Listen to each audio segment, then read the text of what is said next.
saya akan meluruskan karena tadi kepotong dikarenakan ada bab yang belum ke scan gitu ya. Jadi tadi sudah ada rumusan biaya anggaran variabel di PDF sebelumnya. Di sini ada departemen A, data biaya aktual. Jadi sama ya dengan yang sebelumnya. Ini adalah gaji supervisornya 2.500.000, bahan penolongnya 3.500.000, listriknya 6 juta. Nah, kita harus mencari laporan kinerja biaya bulan X. Gaji supervisor kan 2.500.000 di fixed cost, ya kan? Nah, ditambah 0 di variable cost. Tadi kita sudah jelaskan bahwa gaji supervisor ini hanya pada ada di biaya tetap, sedangkan di tarif variabel dia 0. Sehingga untuk sasaran anggaran variabelnya 2.500.000, biaya aktual itu adalah biaya sesungguhnya juga 2.500.000 sehingga varians biayanya atau selisihnya 0. Kemudian untuk bahan penolong tadi bisa dilihat di PDF sebelumnya. Untuk biaya tetap itu 0. Oke, 0 ya. Sedangkan untuk variabel cost-nya itu kan diketahui bahan penolong itu pada tarif variabelnya itu 15.000. 15.000 ini untuk 200 jam kerja langsungnya. Otomatis bahan penolongnya tadi 15.000 dikalikan 200 jam itu didapatkan 3 juta untuk sasaran anggaran variabelnya, anggarannya. Sedangkan di sini biaya aktualnya diketahui atau biaya sesungguhnya diketahui 3.500.000. Otomatis varians biayanya selisihnya 500. Ini dia berarti yang dianggarkan lebih kecil dibandingkan biaya sesungguhnya. Otomatis untuk bahan penolong ini dia rugi 500.000. Next, listrik. Listrik pada tabel 4.1 tadi diketahui untuk biaya tetapnya 5 juta, ini fixed cost ya. Sedangkan untuk variabel cost-nya 5.500 dikalikan 200 jam kerja langsung. Sehingga sasaran anggaran atau anggaran variabelnya 6.100.000 yang dianggarkan ya. Sedangkan biaya aktualnya ini atau biaya sesungguhnya 6 juta. Otomatis untuk biaya listrik dia masih untung 100.000. Oke. Next langsung saja ke bagian ini ya. Oke. Cara penentuan tingkat break even. Break even atau break even point atau BEP itu adalah tingkat di mana perusahaan tidak mengalami keuntungan maupun tidak mengalami kerugian. Nah, di sini ada pendekatan total. Ini ya. Rumusnya BE atau break even, TFC, total fixed cost, total biaya tetapnya dibagi 1 total variable cost atau biaya variabel dibagi total revenue atau penghasilan penjualan ini. Oke, pendekatan per unitnya berarti TFC dibagi harga jual dibagi harga jual per unit dikurangi biaya variabel per unit. Oke, pendekatan secara tabelaris. Berdasar data rencana penjualan tersebut diketahui harga jual per unitnya 50, biaya variabel per unitnya 26. Dari mana? Dari 5.200.000 dibagi 200 unit. 5.200.000 ini ya. Dibagi 200 unit ini. Beban tetap produksi maupun biaya usaha keseluruhan berjumlah 3.600.000. Oke, jadi di sini kita membuat ini keterangan 100 unit, 125.000 unit, 150.000 unit, 200.000 unit. Penghasilannya 5 juta. Didapatkan dari mana? Ini harga jual per unitnya dikalikan jumlah unitnya. Jadi untuk penghasilan 100.000 unit itu 5 juta, 125.000 unit 6.250.000, dari ini dikalikan ini ya. Oke. Untuk ini sama caranya. Variabel cost-nya didapatkan dari mana? Biaya variabel per unit dikalikan dengan jumlah unitnya. 26 dikalikan 100.000 unit berarti 2.600.000. Kemudian 26 dikalikan 125.000 unit 3.250.000 dan seterusnya. Fixed cost atau biaya tetapnya. Nah, untuk biaya tetap dari 100.000 unit sampai 200.000 unit ini sama, yaitu 3.600.000. Silakan dilihat.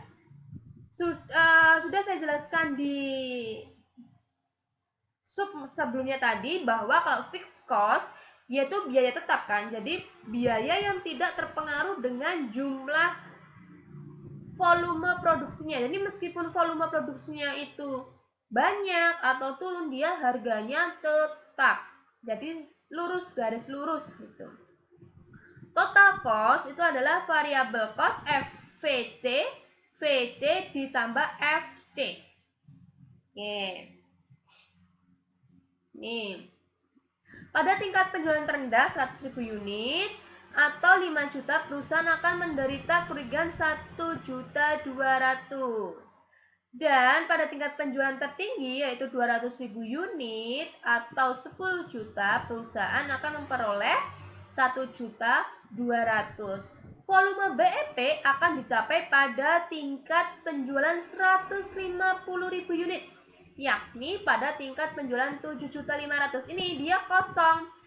Rugi kosong atau BEP. Jadi BEP itu dia tidak mengalami kerugian maupun keuntungan. Jadi 0. Itu ya. Di titik ini dia mengalami keuntungan. Nah, ini.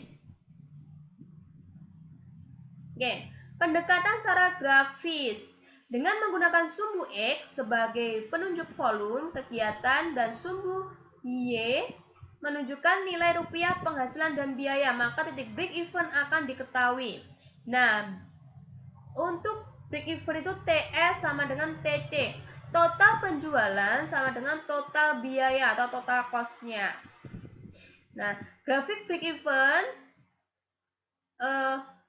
dibuat dengan meletakkan garis biaya TC di atas garis biaya tetap total. Ini ya. Ini seharusnya kalian sudah paham karena ini sudah masuk ke mikroekonomi, sudah dijelaskan seharusnya ya. Next ke pendekatan secara aritmatik. Oke. TFC dibagi 1 min TVC per TR. Total fixed cost dibagi 1 min total variable cost dibagi total penjualan. Nah, ini ya. Oke, langsung ke anggaran komprehensif. Jadi anggaran komprehensif ini nanti pada bagian 4.1 meliputi apa saja? Mulai dari tujuan umum. Tujuan umum dari perusahaan apa? Sasarannya siapa? Strategi dalam mencapai sasaran dan tujuan itu apa saja? Kemudian alasan perencanaannya. Jadi strategi, kemudian strateginya nih, kemudian perencanaan dalam mengatur strategi tadi apa? Kemudian rencana laba strategi jangka panjang, jangka pendek. Kemudian anggaran penjualannya dibagi menjadi produksi, persediaan barang jadi, harga pokok penjualan, and so on and so on. Sekarang langsung ke kasus anggaran komprehensif. Silakan untuk yang punya buku maupun yang tidak punya buku lewat PDF, jadi harus diamati ya. Karena untuk kasus anggaran komprehensif ini nanti kalian bakalan bingung karena apa? Karena datanya nanti membolak-balik gitu. Dan jadi dari halaman ke belakang, kembali lagi ke depan, dan seterusnya. Jadi harus benar-benar fokus. Langsung gambaran umum perusahaan. CV Kusen Ratan Furniture adalah salah satu perusahaan ekspor mebel rotan di daerah Cirebon, Jawa Barat. Jadi di sini untuk CV Kusen itu dia membuat meja dan kursi rotan. Itu ya. Oke. Dalam CV Kusen ini ada 100 karyawan, terdiri dari 20 karyawan, manajer dan staf, 80 tenaga buruh pabrik yang sebagian besar merupakan tenaga borongan. Langsung rencana penjualan. Jadi silakan dilihat dalam data persiapan forecast penjualan atau peramalan penjualan ini 5 tahun terakhir. Mulai dari tahun 2006 sampai 2010. Ingat, 2006 sampai 2010 ini adalah tahun genap. Genapnya dari mana? 6 dan 10 gitu ya. Ini adalah angka genap. Jadi nanti mohon diamati, ini akan berdampak ke belakang. Kalau ganjil berarti bagaimana Bu? Berarti seandainya nih tahun ganjil 2003 sampai 2011 itu adalah ganjil. Oke. Silakan dilihat, ini adalah penjualan perusahaan mulai dari 2006 sampai 2010 terbagi menjadi 4 triwulan. Satu triwulan itu ada 3 bulan. Ada 4 bulan. Oke, ada 4 bulan gitu ya. Oke, silakan dilihat, diamati mulai dari penjualan per tahun, per triwulan. Silakan diamati. Oke, distribusi penjualannya. Jadi produk meja rotan, kursi rotan ke luar negeri, domestik, nah luar negeri atau ke dalam negeri itu bisa dilihat ya, 18%, 2%, total meja rotannya 20%. Kemudian kursi rotannya 72%, domestiknya 8%, totalnya 80%. Harga jualnya sekarang, untuk meja rotan di luar negeri 150.000, untuk domestik 120.000. Kursi rotanya 100.000, domestiknya 80.000. Oke, rencana produksi. Pertama ada proses produksi. Nah, untuk proses produksi ini ada 3 tahapan. Pertama tahap persiapan pembentukan rangka, kemudian tahap kedua dekorasi, anyam dan bebet. Tahap ketiga finishing, pengecatan dan pemberian warna. Kemudian persediaan produk jadi. Perusahaan menetapkan tingkat perputaran persediaan tahun 2011 untuk produk meja rotan sebesar 2 kali dan kursi sebesar 4 kali. Silakan digarisbawahi ya, ini sudah saya garis bawahi. Persediaan akhir tahun 2011 untuk meja sebanyak 12.654,2 unit, sedangkan untuk kursi rotan sebanyak 22.000 unit.